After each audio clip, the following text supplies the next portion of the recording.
Hey everyone, Shane here with etrailer.com. Today I have a 2017 Audi Q7. I'm going to walk through how to install the CURT Class 3 trailer hitch receiver. This is what our hitch is going to look like when it's installed. You can see it's a nice clean finish. The cross tube is going to be hidden behind the fascia, which means we are going to have to remove the fascia to get it installed. I'll explain the installation here in just a little bit, but the hitch is going to be great for towing, bike racks, anything like that. Our neighbor here today is actually going to be using it for a bike rack. If you plan on towing, you want to make sure you get some wiring along with it. And we have a few different options as far as wiring goes. As I mentioned before, cross tube is going to be hidden behind the fascia. All we're going to see is our receiver tube. Maintains a nice clean look, nice black powder coat finish, 2" by 2" receiver tube opening, so it's going to work with a lot of different accessories. Hitch pin hole, which is here, is going to be 5/8. It does not come with the pin or the clip. That's what's going to hold your accessories in place. You can find those here at eTrailer. Safety chain loops are going to be rolled steel down on the bottom of the receiver tube. They're going to fit pretty much any size safety chain hook you have.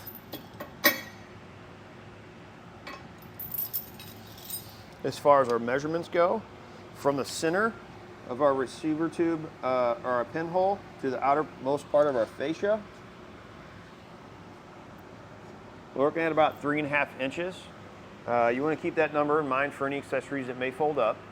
You want to make sure they're not going to make contact when they're in a folded position. From the ground to the top inside portion of the receiver tube opening, looking at about 13 inches. So you want to keep that in mind for any accessories that may hang down, or maybe you have something a little bit heavier on here where your back of your car sags. You may want to get a raised shank. As far as the weight capacities go, you're going to have a 700-pound max tongue weight, which is a downward pressure on the inside of the receiver tube. So say you have a cargo carrier on here. That's going to be your downward pressure, or the tongue weight from a trailer. As far as trailer weight goes, it's going to be 7,000 pounds. It's going to be the trailer plus anything loaded on it. I always recommend checking the owner's manual of the vehicle. Make sure the vehicle can withstand that amount of weight. You're always going to go with the lowest number between the vehicle and the hitch itself. Now there are a few different options for receiver hitches for this vehicle. Obviously the CURT. We're going to have a draw tight. It's going to look very similar to this one, where the receiver tube is going to be showing all the time. Cross tube is still going to be hidden. There's two versions of the stealth hitch. You have one that's just designed for bike racks, and then you have one, if you plan on towing, that comes with the wiring. With the stealth hitches, the receiver tube actually removes. So you turn a little knob and you can take the receiver tube out, and this stays nice and clean like you just bought the vehicle. You wouldn't be able to see the cross tube at all. Keep in mind that any wiring you put on this vehicle, whether it's with the stealth hitch or you get wiring separate with this or the draw tight hitch, it is going to have to be hardwired into the vehicle. There is no plug and play option. We have all those different options here at eTrailer. As far as the installation goes, pretty straightforward, not really difficult. A few simple tools, you'll be able to get it done in your garage or your driveway. You are going to have to remove the fascia. There is going to be some trimming on the bottom of the fascia. However, the instructions tell you what to trim. You're going to have a sensor wire that runs across the bottom there. If you follow the instructions, they're going to tell you to disconnect all the sensor wires and everything across here and pull the whole fascia off. If you do that, that sensor wire that runs across here, you may have to take it back to the dealership and get it reprogrammed. The way I'm going to show you how to do it, we don't disconnect any of the wiring. There's a couple of zip ties on this side that are holding the wiring in place, and there's a plug on this side that has a pushpin fastener that's holding it to a piece of plastic. You pop that off, cut the two zip ties, and that gives you enough room. You can take the fascia and just flip it up onto a cart or the hitch box that you're going to receive your hitch in.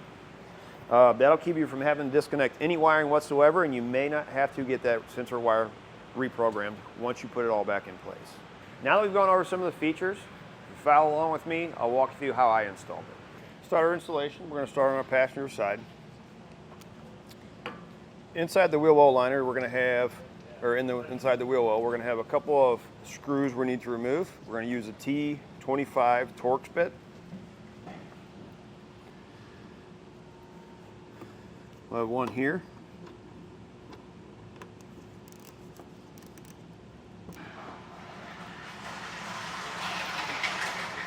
Come up just a little bit. We'll have another one here.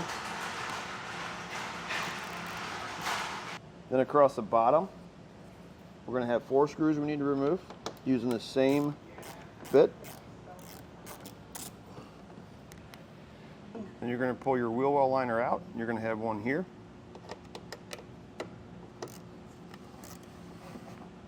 Next, we're going to come to this trim piece here. We're going to pull back on it.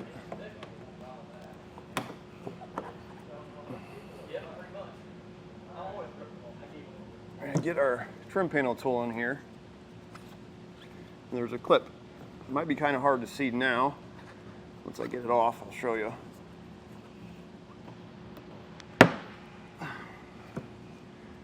Little tabs right on the edge here. There's one here, and there's one right here. You can get your trim panel tool in there and push on that tab. It'll come out a little bit easier. Once you get past those, then these will just pop out. Now we're not necessarily going to need to go all the way up. Just go up enough to give you some room. And we're going to take painter's tape. We're going to tape this edge right here. I would suggest putting a few pieces on it. We're going to take our same bit, and we're going to have 2 screws on the inside we need to remove.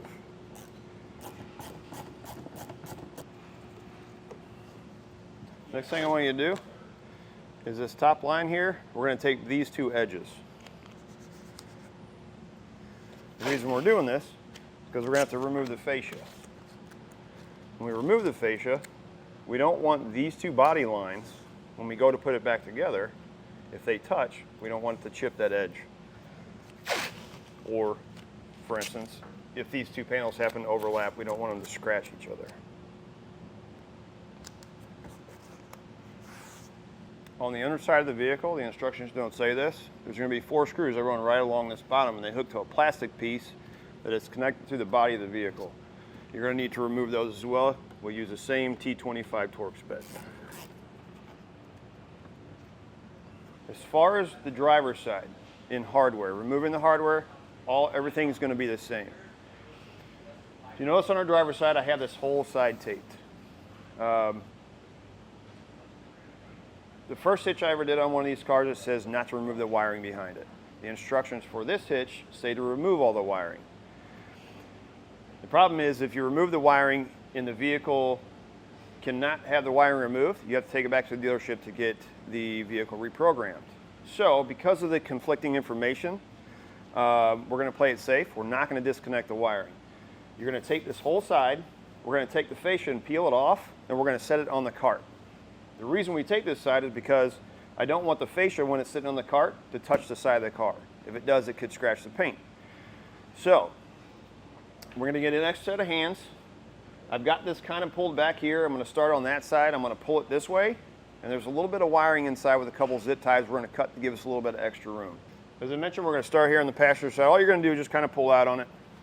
Work your way towards the middle. These top ones can be a little bit tough. There we go. There's a zip tie here. There's one here. Cut the zip tie and not the wiring. That'll give us a little extra room, so we're able to set this on a cart. You turn it up.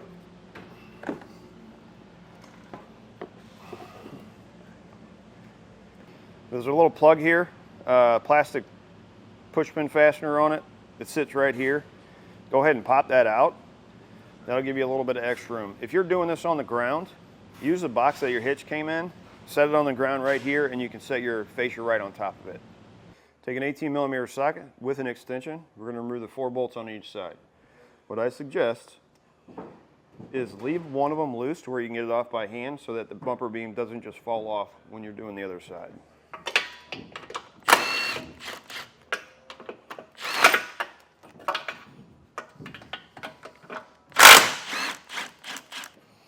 We're going to pull our bumper beam off. We're just going to set it aside for a second. We're going to take our hitch, set it in place. There are some pins up there, but I would not strictly rely on them. Take your bumper beam, get it up there. Get you a bolt on each side.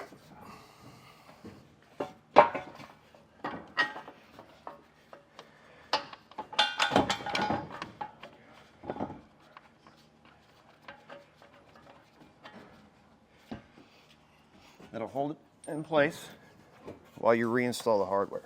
Now we're going to be reinstalling our factory hardware.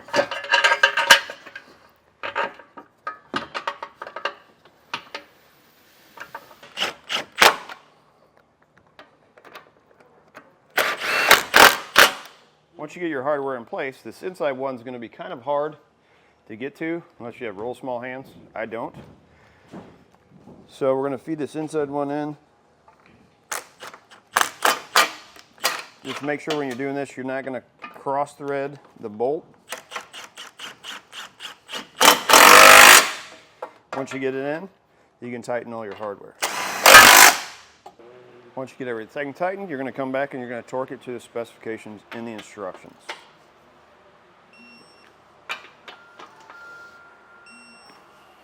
Next, we're going to have to trim out the bottom of our fascia. You can see how I have it marked out here. You just want to follow the instructions for that. Before we start cutting, you have a kink sensor that runs right here. We need to pull that loose. You may need a little screwdriver. These clips.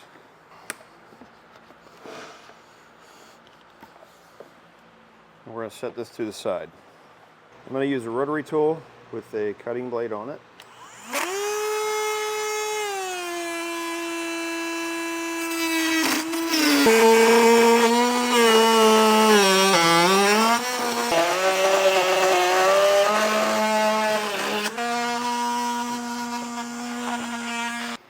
Now take all these little burrs. You can use a grinder or a file if you want. They usually pull off pretty easy. But you can take a razor blade, and once you kind of fold them in or up, take a razor blade and just kind of scrape across there, and you can get those off. Next, we're going to reinstall our fascia in reverse order from the way we took it off. Before we get all of our hardware put back in, when we put it on, we're going to check this and make sure we don't need to trim any extra out. As far as the kick sensor goes, you want to leave that loose until you get the fascia on, because it's going to have to be routed around the hitch itself. So make sure you don't clip it across this, because your hitch is going to fit right inside of here.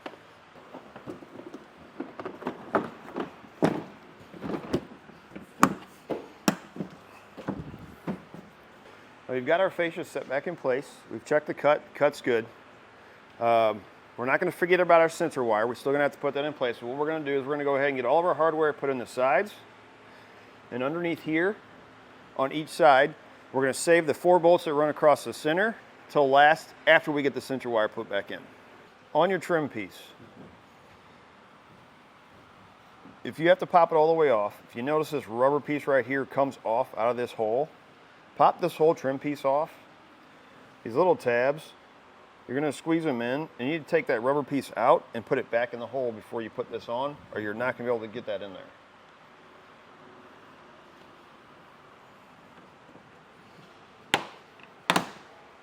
As far as our sensor wire, we're going to go around the back of our hitch. We're just going to reconnect it into the clip here, and we can put it up, and it won't be contacting the hitch. Now we can go in and we can put these 4 screws back in. Once you get your sensor wire put in place, you got your last 4 screws along the bottom for your fascia put back in place, you're ready to go. It's going to do it for a look at in installation of the CURT Class 3 Trailer Hitch Receiver on a 2017 Audi Q7. My name is Shane. Thank you for watching.